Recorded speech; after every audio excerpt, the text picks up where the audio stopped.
Donald Trump stepped onto the stage holding a stack of notes. Barack Obama came with something far stronger, the truth, delivered with a calm certainty that made one moment explode across the internet within minutes. This wasn't just another political event. The whole country sensed something big was about to happen. People shifted their plans, left dishes in the sink, and gathered around TVs and glowing laptop screens. It was prime time, and the headliners were Barack Obama and Donald Trump. The San Jose Civic Auditorium was filled to the brim, over 3,000 people packed in, every seat taken, with others standing in the aisles or pressed against the walls. The air buzzed with anticipation as friends traded predictions and strangers argued like seasoned commentators. On stage, two matching podiums stood ready, facing the crowd. The podiums were angled just enough toward each other to hint at confrontation. Bright, clinical lighting left no shadows where a smirk or frown could hide.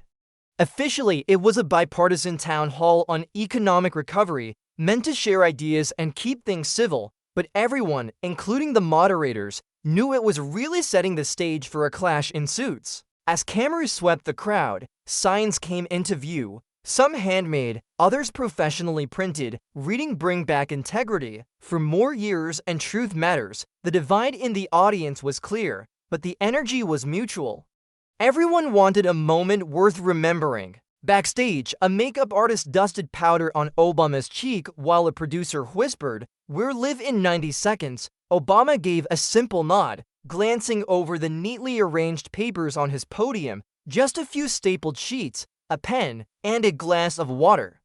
He wasn't here to wing it, he came prepared with proof. Trump's setup was more chaotic, a scattered pile of note cards across the podium with an uncapped Sharpie resting on top. Trump had been pacing since they arrived, occasionally glancing toward the stage entrance as if trying to gauge the mood before stepping out.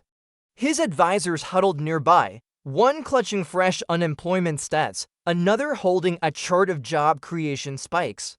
It was preparation, but it looked more like a last-minute scramble. When the countdown hit 10 seconds, the crowd's chatter faded in a slow ripple. Moderator Paul Landers, alongside political correspondent Monica Rivera, stepped forward. "Good evening, America," Paul began. "Tonight we bring you a conversation between the 44th and current 45th presidents of the United States. Our focus, economic recovery and bipartisan cooperation in a post-pandemic America." Polite applause followed before the camera cut wide. "Please welcome President Donald Trump and President Barack Obama." Trump entered first, walking with a deliberate stride and a carefully rehearsed half-smile. Applause rose from one side, mixed with scattered boos from the other. Seconds later, Obama emerged from the opposite wing, his pace measured, eyes sweeping the room. His reception was equally loud but steadier, almost rhythmic. They shook hands, brief, stiff, and without breaking eye contact. "Gentlemen," Monica said, "we'll start with opening statements. You each have 2 minutes." Trump went first, thanking the audience before quickly launching into a rapid-fire list of his administration's achievements. Trump pointed to record job numbers, soaring markets, and what he called unmatched pandemic relief. His side of the crowd erupted in cheers, though a few doubtful expressions flickered on screen. When Obama spoke, he thanked the moderators, the audience, and even Trump for sharing the stage in the spirit of open dialogue. His tone was warm but carried a certain gravity, signaling he was here for more than polite exchanges. He acknowledged progress, but emphasized that recovery should be felt in households and paychecks, not just reflected in reports. The first questions were tame, support for small businesses, tackling inflation, but tension was slowly building. Then a restaurant owner from Reno, Nevada, stood up to ask about pandemic relief funds. "I applied twice," she said, her voice steady but strained. "The program was supposedly expanded, but we never saw a dime." She glanced from Trump to Obama. Trump leaned in, calling her case an unfortunate exception and insisting most people got the help they needed, citing White House reports without detail. Obama waited, then said evenly, "Actually, I've seen the numbers." In Nevada, nearly 18% of small businesses that applied for relief never received it. That's not an exception, that's nearly 1 in 5. He didn't look at Trump, only at her, with a sincerity that didn't feel staged. The room's energy shifted, and even viewers at home could sense the bite in the exchange. But the moment that would define the night was still to come. The defining moment was seconds away, and the next question would set it in motion. Paul Anders adjusted his glasses, leaned into the mic, and introduced a teacher from the audience, Daniel Cortez of Fresno, California. Daniel stood, a folded paper in hand. "My question is for both of you," he began, "but I'd like to start with President Obama. We've heard a lot of numbers tonight about job growth and relief programs. How do we tell the difference between the truth and political spin when those numbers don't match what people are actually living through?" Obama didn't rush. He rested lightly on the podium, the notes before him untouched. "That's a fair question," he said, giving Daniel a small nod. "Here's the thing about numbers, they're like snapshots.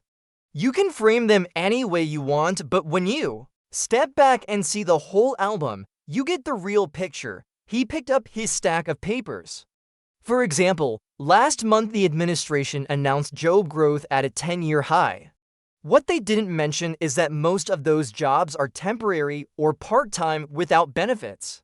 The Bureau of Labor Statistics reports that 43% of the jobs added were in the lowest wage sectors." Trump's head snapped toward him, lips tightening. "I'm not saying there's been no progress," Obama continued, "but telling people we've never had it this good while they're working 2 jobs and still can't pay rent, that's not the reality they're living." The crowd reacted, a wave of murmured agreement from some, boos from others. Trump jumped in. "That's a distortion," he said sharply.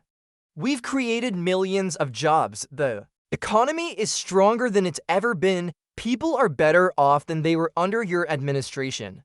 Those are the facts, folks." Obama didn't respond right away. He simply set his papers down, giving Trump a calm half-smile that seemed to say, "Go ahead."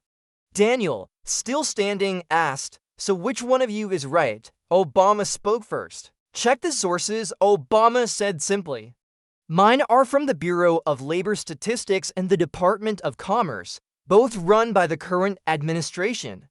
If you find anything that contradicts what I've said, I'll stand corrected." It was sharp, precise, no shouting, no grandstanding, just a challenge backed by evidence. Monica Rivera, sensing the tension, started to read the next question from someone in Kansas City. But before she could finish, Trump cut in. "You know, Barack, you had your chance for 8 years, and now you want to tell me how to do my job. The people know we're doing great." Obama's voice stayed steady. "I'm not here to tell you how to do your job, Donald. I'm here because the American people deserve clarity. If I hear misinformation from anyone, I'm going to speak up." Applause erupted from the left side of the room. Grumbles rumbled from the right. Paul Anders raised his hands to quiet the crowd. Obama took a sip of water, then returned to the earlier point. Economic recovery isn't just about charts. It's about whether a single mother in Wichita can buy groceries without choosing between milk and gas. It's whether a veteran in Phoenix can get his benefits processed before he's facing eviction. Those are the measurements that matter, and if we can agree on that, we can start fixing it together. Trump chuckled, though the irritation in his tone was clear. "Nice speech, but the real world is more complicated than your little anecdotes." Obama didn't flinch. "The real world," he said, "is made up of those anecdotes." For a moment, the stage went quiet except for the shuffle of papers. Monica glanced between the podiums before steering the conversation forward. "Let's move to our next topic, pandemic relief distribution." "I'm happy to start," Obama said, adjusting his mic. The administration claims that 92% of relief funds reached their intended recipients. That's technically true if you count any processed application as a success, but the Treasury's own audit shows nearly 14% of funds were delayed for over 6 months. In rural areas, the delay was closer to 20%. For many businesses, that meant closing before they ever saw a dollar. Trump cut in. Those delays were because of Democrat-run states and their bureaucracy, not us. We did our job. Obama held up a page. This audit I'm quoting is from the U.S. Treasury Department, issued under your administration. The bottlenecks were federal. The crowd reacted louder this time, laughter from one side, shouts from the other, forcing Paul Landers to call for quiet. But it was clear the balance was shifting. Obama's steady, precise answers were hitting harder than Trump's forceful tone. A flicker of irritation crossed Trump's face on camera. Then came the question that would push that irritation further. Laura Benton, a small business owner from Flagstaff, Arizona, stood, gripping the microphone tightly. "Mr. President," she said to Trump, "my family hardware store applied for pandemic relief last year. We were told we qualified, but the funds never came. We had to lay off 2 employees. I want to know what went wrong." Trump leaned forward. "Well, Laura, first of all, I'm sorry you went through that. But I can tell you most businesses got their relief quickly. We had the most efficient rollout in history. If there was a delay, it was because of red tape at the state level. We gave the money out. That's the truth." The camera cut to Obama, who had been quietly flipping through his notes as Trump spoke. When Trump finished, Obama looked up, his tone calm but edged with steel. "Laura," he said, "what you went through wasn't a rare glitch. According to the Treasury's oversight report from last quarter, and I'm quoting, over 120,000 small business applications were approved but never funded. That's not state bureaucracy. Those applications died in the federal pipeline." Trump's head snapped toward him. "That's not true. Absolutely false." Obama lifted the report so the camera could clearly see the header and date, February 8th of this year. "It's your Treasury report. Anyone watching can look it up." The crowd erupted into a mix of applause and jeers. Laura looked startled, glancing between them. Trump's voice sharpened.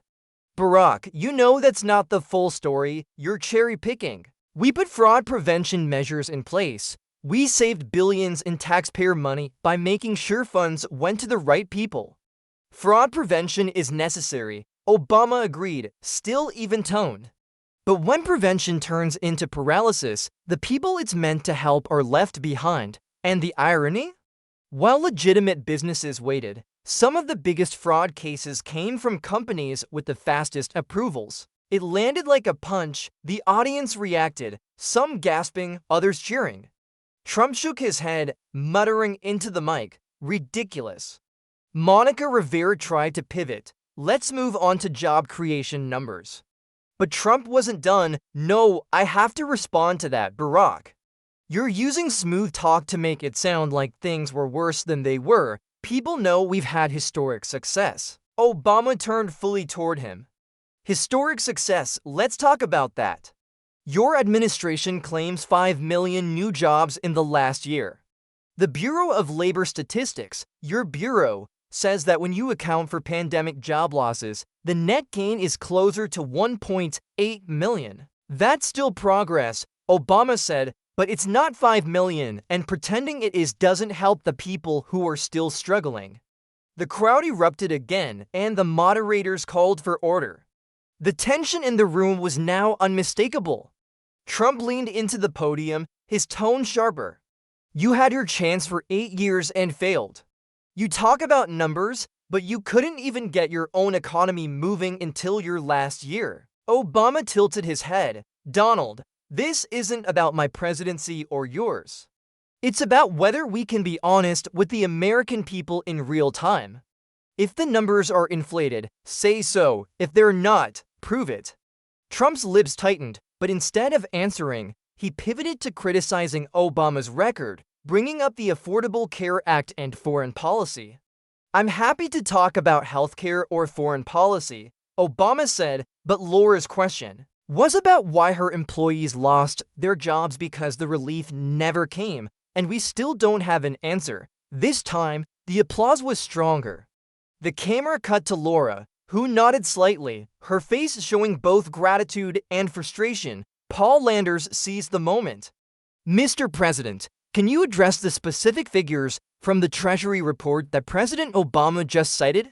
Trump's eyes narrowed. I'll have my team review that report and release a statement, but I can tell you it's wrong.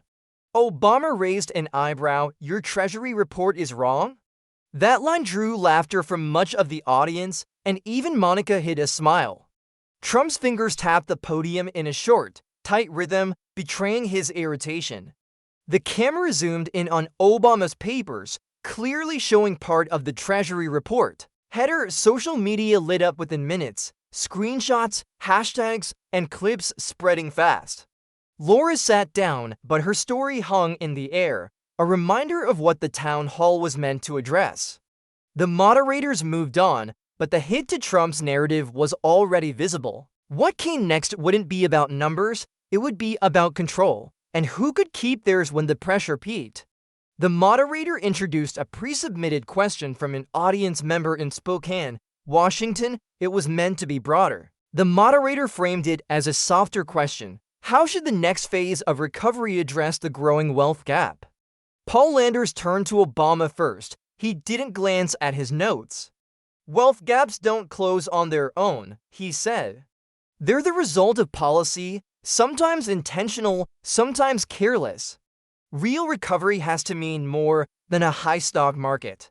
It means a kid in Yakima doesn't have to drop out of community college because tuition doubled, or a retiree in Spokane can keep his home when property taxes spike. That's recovery. There was no drama in his delivery, just a clear picture people could connect with. Trump jumped in before the applause faded. The wealth gap's been exaggerated. We've built the strongest economy in history. People at every income level are doing better now. That's what matters. Obama turned slightly toward him. If that were true for everyone, we wouldn't have people here saying they've lost jobs, closed businesses, or can't afford healthcare. Trump's tone rose. You're cherry-picking sad stories to make me look bad. People know the truth. They see it in their 401ks. Donald, Obama said evenly, you can't measure a country's health by its stock portfolio. Most Americans don't even have a 401k, and those who do can't buy groceries with it. The line drew laughter and applause from a large part of the audience. The camera caught smiles, headshakes, and murmured side comments. Trump's jaw tightened. You think you're clever, but you're wrong. People are winning again. You had 8 years and left us with slow growth and high unemployment. Obama cut in, not loudly but with precision. When I took office, unemployment was at 10%. When I left, it was under 5%. You inherited a growing economy. What matters now is telling people the truth about where we are today. The contrast was clear. Obama's delivery slow and measured, Trump's fast and forceful, trying to keep the exchange on his terms. Monica Rivera stepped in. Gentlemen, let's keep our responses focused on solutions. Obama nodded. Here's one. Make relief programs automatic when certain economic indicators drop below a set level.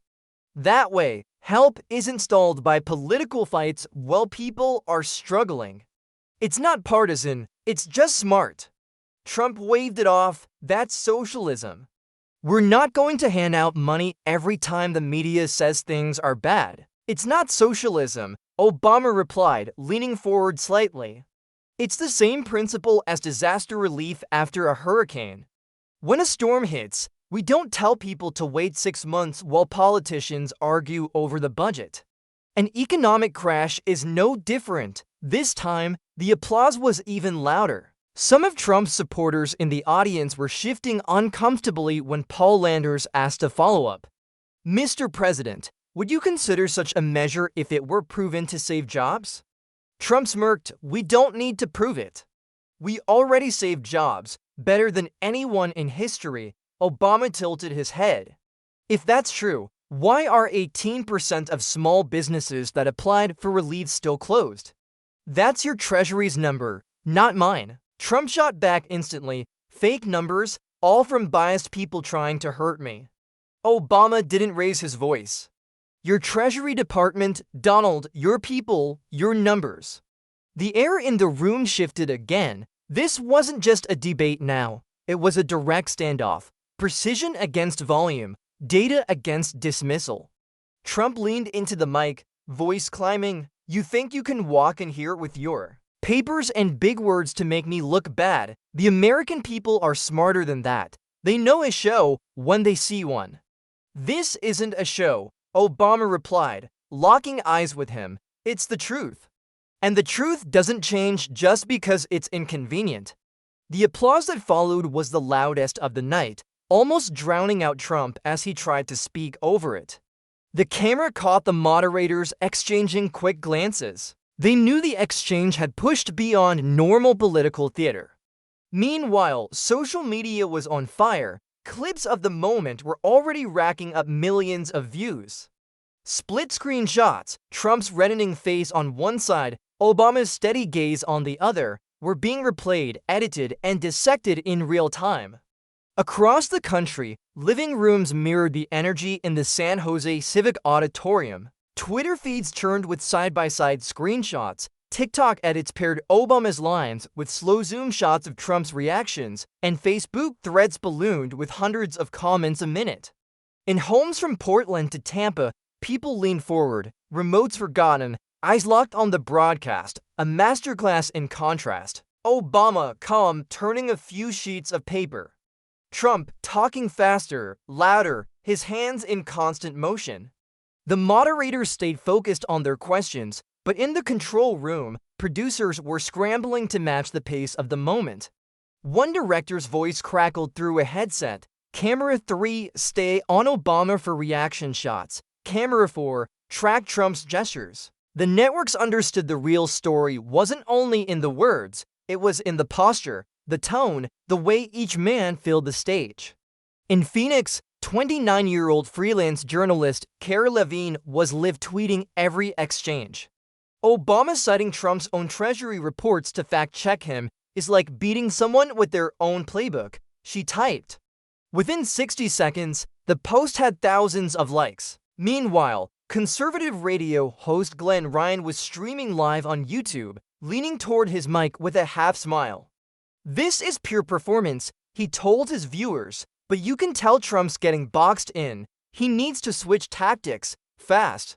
Back inside the San Jose Civic Auditorium, a college student named Bryce from Omaha asked how both candidates plan to ensure economic recovery reach young people just starting their careers. Trump was quick to answer, "We've already made it happen. Young people are getting jobs right out of school, wages are up. We've unleashed opportunity like never before." Obama's turn came slower, more deliberate. "Bryce, some opportunities are better than others. If you're graduating into a job that doesn't pay enough to cover rent, that's not the kind of opportunity we should settle for. The numbers say youth employment is up, but over 40% of those jobs are part-time or gig work with no benefits.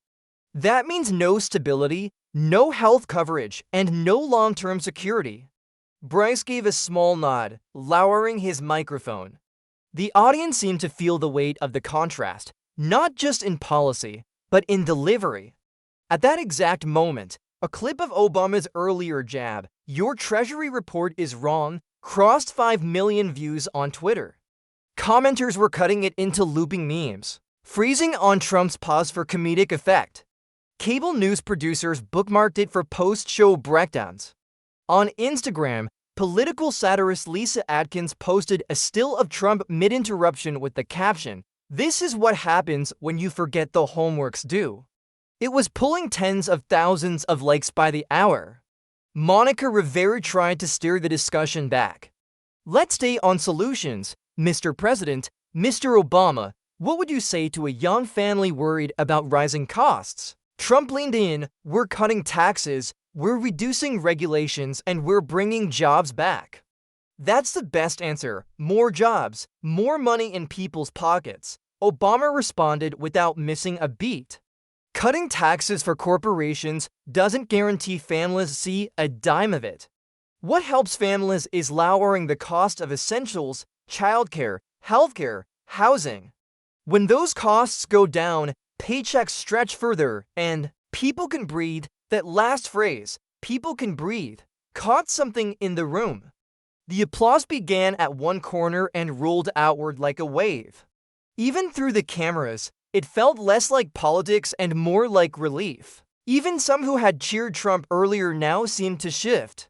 Backstage, a young producer quietly mouthed to a crew member, "This is getting away from him." Online, the mood was hardening. Twitter polls asking who's winning this town hall showed Obama leading by double digits after the first 50,000 votes. Trump's irritation was starting to show. He cut in again, voice rising. "You talk like it's all bad, Barack. It's not. People are doing better under me than they ever did with you." Obama didn't blink. "Donald, if you believe that, you should welcome every fact that proves it. But when the facts say otherwise, the right thing to do is admit it, not deny it." The crowd clapped, and somewhere a low whistle slipped through the noise. The moderators exchanged quick glances, nudging the conversation forward before things boiled over, but social media was already its own storm. Obama schooling Trump with his own data was trending. So it was calm versus chaos. Still, the night's biggest moment hadn't arrived. It came when Frank Dalton, a retired auto worker from Toledo, stood up in the third row. His grip on the microphone carried decades of factory work. "Mr. President," he said to Trump, "I worked 38 years for the same company, paid my taxes, raised my kids, did everything right. Last year, I lost my pension when my company went bankrupt. Why did billion-dollar corporations get relief faster than working folks like me?" The room fell silent. Even the moderators seemed to sense the weight of the question. Trump straightened. "Frank, I'm sorry for what happened to you. But when the economy shut down, we had to protect big companies from collapsing. If they failed, millions of jobs would vanish. Saving the system saves workers." Frank's face didn't change. "I didn't get saved." A ripple of murmurs spread through the audience. Obama leaned in, elbows resting lightly on the podium. "Frank, your story isn't rare, and that's the problem. The relief package gave $500 billion to corporations before gave a single dollar to workers who lost pensions or savings. That's not theory, it's in the bill." Trump jumped in. "We had to do it that way. Without corporations, there are no jobs for people like Frank." Obama's voice stayed calm, but his words cut. "The corporations Frank's talking about took the money, paid executives bonuses, and still cut jobs. That's not saving anyone, that's looting with permission." The audience exploded, applause on one side, shouts on the other. Frank just sat back down, shaking his head. Trump's tone sharpened. "You're twisting it, Barack. You're making it sound like I just handed out cash to my friends. That money was to protect the economy, and it worked. Look at the markets." Obama glanced at the crowd, then back at Trump. "The markets don't measure a man like Frank's life. You don't retire on the Dow Jones. You retire on the pension you earned." The line drew the loudest applause of the night so far. The moderators called for quiet, but the room buzzed. One side of the audience was energized. The other looked restless. Trump gripped his podium. "You act like you've got all the answers, but you had your chance and failed. You didn't rebuild the auto industry. You just threw taxpayer money at it." Obama's eyes stayed locked on him. "I didn't throw money at it. I demanded accountability for every dollar. When we saved those auto jobs, we didn't let CEOs collect bonuses while cutting pensions. That's the difference between help and a handout." The moderators tried to move on, but Trump pushed forward. "You love to sit there and act like you're the hero, but you're not president anymore. I am, and I've done more for American workers than you ever did." Obama waited for the noise to settle. "Donald, this isn't about who wears the hero's cape. It's about the truth. If you want to talk about helping workers, then let's start by being honest about who actually got helped." The crowd roared. Trump's jaw tightened. From the back, someone shouted, "Answer the question." The moderators ignored it, but the tension in the room was building. Paul Anders leaned in. "Mr. President, can you directly answer why corporations got relief faster than workers like Frank? Trump's answer came fast, because that's how you save the economy. You start at the top and it flows down. Obama responded just as quickly, that's the theory. But in practice, it hasn't flowed down, it's pulled at the top. Laughter and applause broke out from the left side of the room, while Trump's supporters tried to drown it out with cheers. On the split screen, Trump leaned forward, voice sharp and hands slicing through the air. Obama stood still, speaking slowly, gaze steady. The networks knew they had the visual story of the night. Social media lit up with quotes, and looting with permission began trending within minutes. Commentators on live streams were already calling it the moment of the town hall. Backstage, a producer whispered into his headset, "He's losing the room." But the real turning point hadn't happened yet. That was still coming. With a single, surgical strike no one in the room would forget. It happened almost by accident. The moderators had moved to a new topic, transparency in government spending, hoping to cool the tension. Monica Rivera read from a card, "How can Americans trust that relief funds are being allocated fairly and without political bias?" Obama let Trump take the lead. Trump started strong, calling his the most transparent administration in history and boasting about releasing more spending data than any administration before. He gestured toward the cameras. "People can go online right now and see exactly where the money went. No one's hiding anything." When it was Obama's turn, he didn't look down at his notes. "Transparency isn't just posting numbers on a website," he said. "It's making sure those numbers mean something." Because a spreadsheet that says $1 billion went to small business relief doesn't tell you that half of it went to corporations with lobbyists on speed dial. The crowd stirred murmurs, a few claps. Trump shook his head. "That's not true. We followed the rules. We did it better than anyone." Obama stayed calm. "Donald, I've got the list here." He lifted a single sheet of paper. "These are the top 20 recipients of relief funds last year.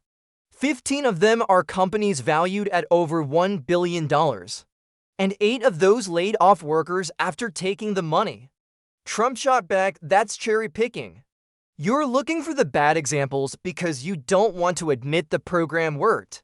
Obama didn't blink. If the bad examples cost taxpayers billions and left workers out in the cold, they're not small details, they're the story. Then came the line that would replay endlessly over the next 48 hours. Obama glanced at the audience, then back at Trump. "You can't claim victory just because you threw a parade while people were still digging themselves out of the rubble." The reaction was instant, a wave of applause, cheers, and even some laughter. Trump tried to speak over it, but the sound swallowed his voice for several seconds. Cameras zoomed in on his lips pressed thin, his eyes narrowing. On Twitter, political commentator Jules Harper clipped the moment. "Parade in the rubble." Obama just ended the argument in one sentence.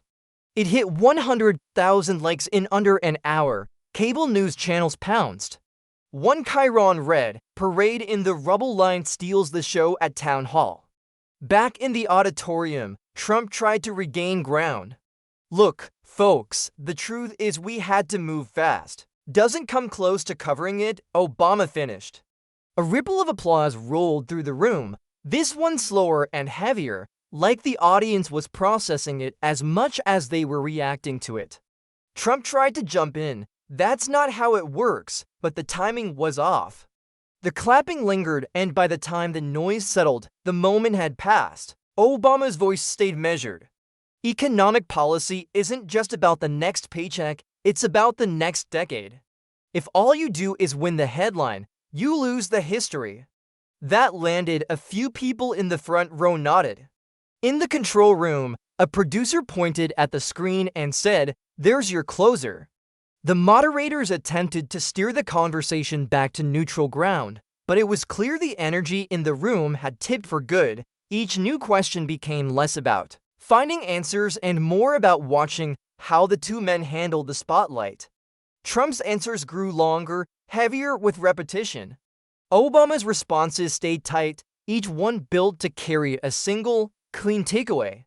By the time they reached the closing statements, the gap in audience energy was visible. Trump's wrap-up drew polite applause.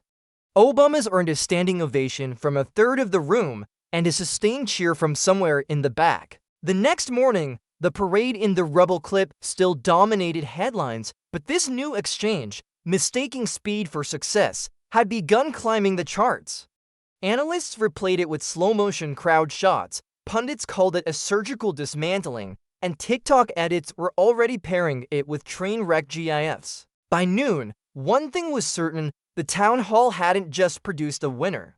It had produced a moment that would be replayed, reframed, and remembered far beyond the campaign trail. Obama smiled and replied, "The next generation deserves more than promises. They deserve a plan they can see working in their own lives."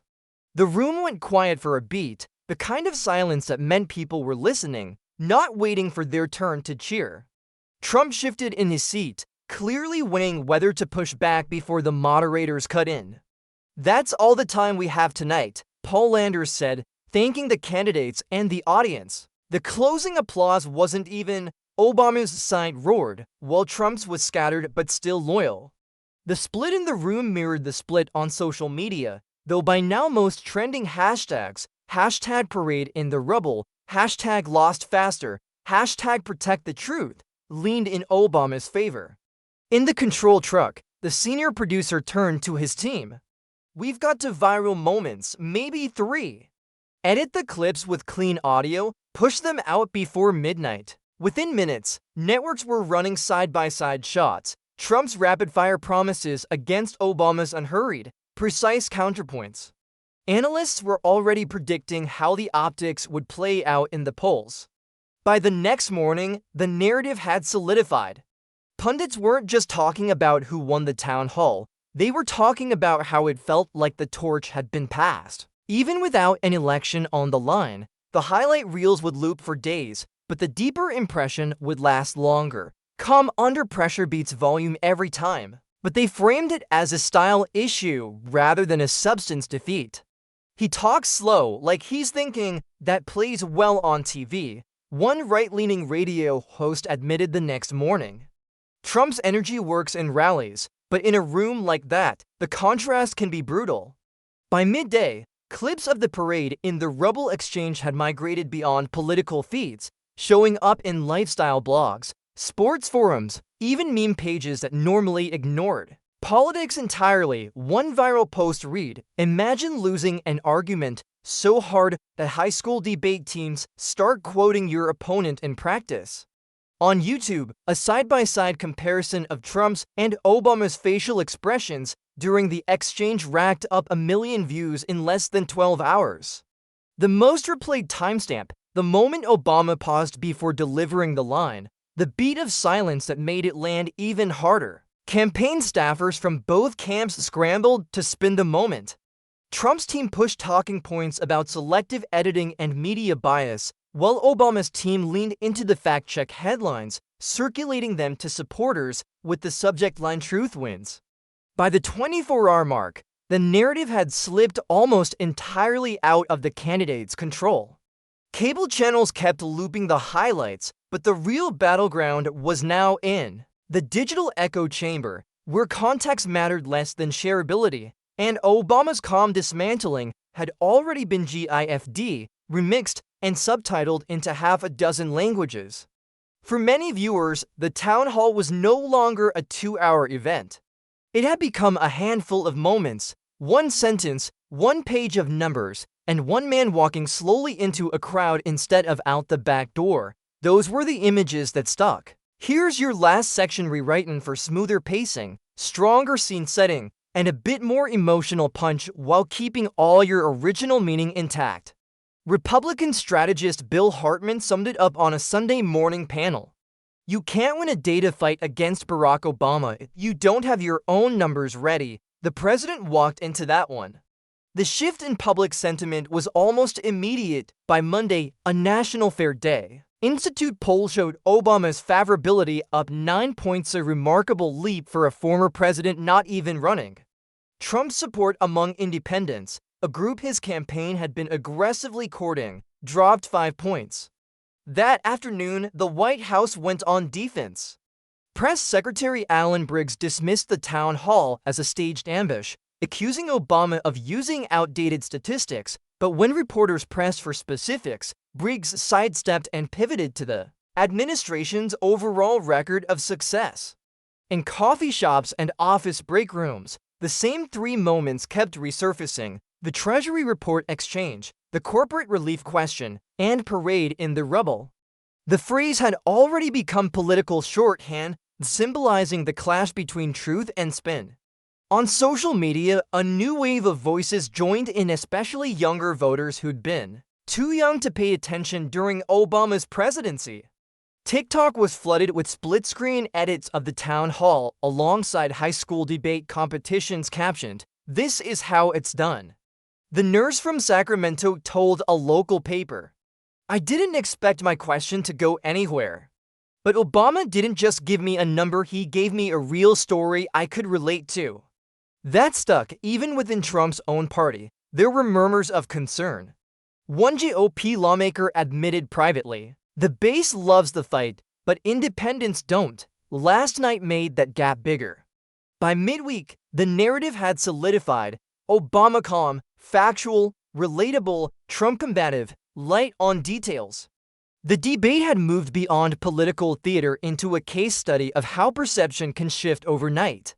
Yet through all the noise, one theme kept resurfacing: that truth, delivered plainly and without theatrics, still has the power to cut through. And that theme carried into the final chapter, where the question wasn't just who won the debate, but what kind of leadership still matters.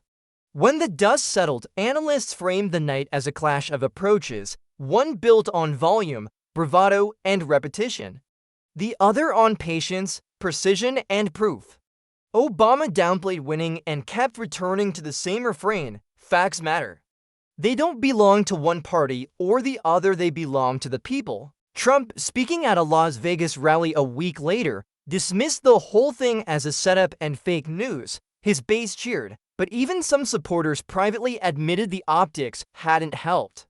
Meanwhile, the questioners from that night, Laura from Flagstaff, Frank from Toledo, the nurse from Sacramento, echoed the same sentiment to reporters. They felt heard.